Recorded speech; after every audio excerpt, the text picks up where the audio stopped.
हर बार की तरह आज भी फिर से बोलना पड़ता है अपनी एम्प्लॉइज को कि बराए मेहरबानी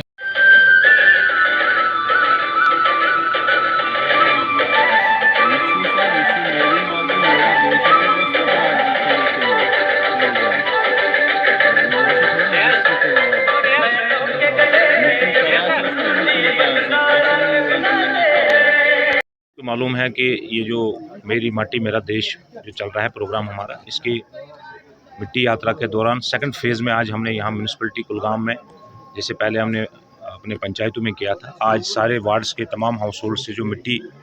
के कलश लाए गए थे उनको हमने आज यहाँ पे मिक्स किया ब्लॉक लेवल पे। तो अब ये कलश जो है जिसकी हमें 13 तारीख तक जो है डिस्ट्रिक्ट हेडक्वार्टर पे पहुँचेंगे, उसके बाद इनको स्टेट हेडक्वार्टर के लिए रवाना किया जाएगा।